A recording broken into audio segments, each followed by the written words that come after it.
Good rising, family. Good rising. Finish checking in. Right now, I'm inside of the headquarters right now in McGee, Arkansas. I'm at home. And I thought about something I just wanted to share with you. Welders have the ability to live forever. And you probably thinking like, man, what do you mean by that? It's the things that we actually can create. It's the things that we work on. It's the opportunities that we get to travel and to work on different pipelines, different structures that'll actually be here forever. And I was sitting there thinking about how the bridge that I welded on and the things that I had to do on this bridge a few weeks ago.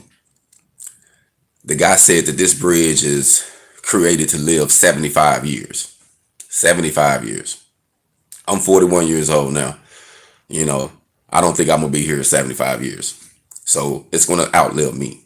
What I did on that bridge, the things that I did in Nevada when I worked on the construction of the one of the mines, that mine is going to be there forever, a long time. Even if it goes down, someone else will get it. You know, sometimes you think about the things you worked on, putting up different buildings, working on schools. I remember building a school, structural school in Kansas, putting it up from start to finish, welding on it, installing those things that would outlive me, the things that would live forever, you know. And I have always been caught up, always admired my culture. Coming from Africa, I love the history that's there. I like the travel. I like the stories. I like the I love the pyramids, and I love what the Egyptians said they was out to do was to live to be remembered, was to live forever, saying they'll be immortal.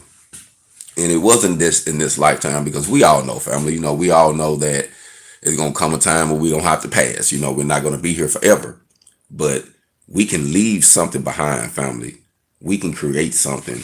We can build something and leave behind that can have other people wondering how we did it, how good it was, and admiring. Man, this was. I remember going on a ship one time, a boat on a port, and I was looking at some of the stick welds they put down on this port on this deck. Man, they was amazing. These dudes knew what they was doing. You know what I mean? And it was so awesome to see someone take pride in what they do. And it's still alive and relevant today. And that's how welders live to be remembered to me, in my personal opinion, because the things we work on, the things we can create and sell, the products, it's so many different things, but it's a lot of valuable things that we can do. Working on the infrastructure, building businesses, building things for homes, schools, highways, byways, And I was just thinking about all the things I have worked on up to this point. I did a art and gallery. Well, I think it's like an art center in Fayetteville, Arkansas, and they did a extension over the building, and it was these huge pipes. I mean, not pipes, but structural beams, and they had to be cut in half and welded back together completely on the site. And there was only two welders, or well, two or three welders that was able to do it, and I was when I did one whole beam by myself. And it was amazing to see the guy checking and say, yeah, this is ready. Everything was good. And it was me, and it was something I can always tell my son and my kids when they go down there. Granddaddy did that, daddy did that. I was a part of that project, and to me, that's the things that in this life sometimes people can waste their lives never doing anything, never accomplishing something that would outlive them, never doing anything that will help someone else. And sometimes, to each his own, like I like to say. Everybody ain't meant to be a trendsetter, so to speak. But I think everybody is meant to live a unique life, and it's something that we all have to offer to life. You know what I mean? Everybody got something to offer, and being a welder, man, we can offer so much with what we build, with what we fabricate, with what we create, and then passing on that knowledge down to our kids, passing that knowledge down to our families, passing it down. It's so much we can do. And this morning I was just thinking, man, briefly about important it is, how important it is that we embrace who we are. We can be immortal by what we build, by how we create things that can outlive us. And even in life, sometimes you have to realize that everybody has a unique purpose, and we just have to find it, and welding might be that purpose for you. I remember I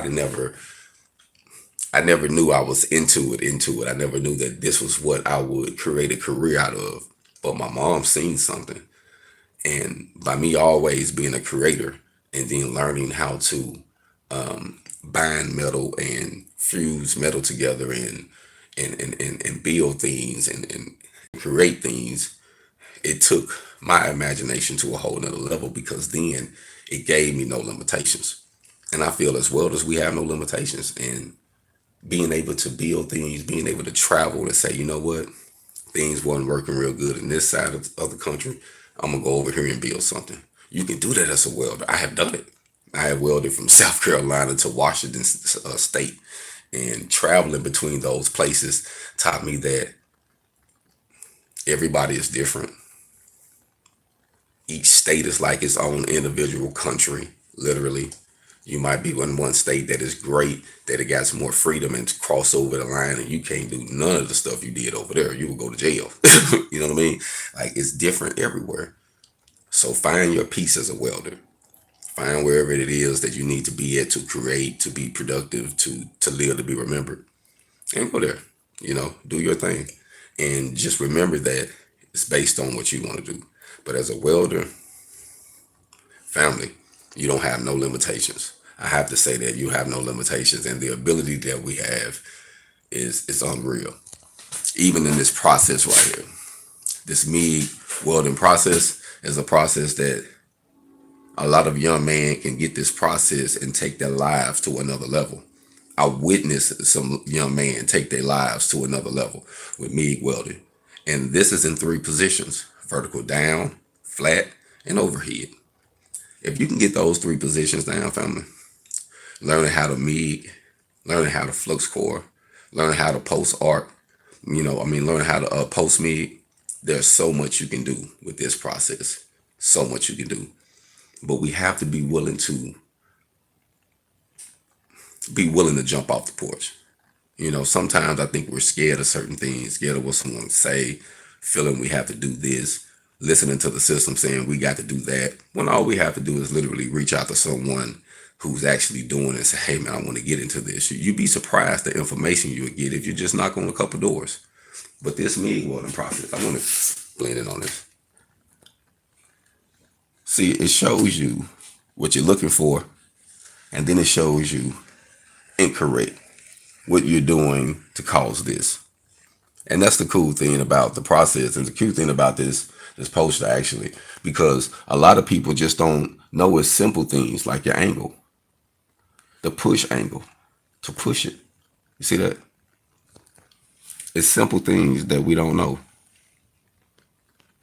But once we figure out the technique, we in there.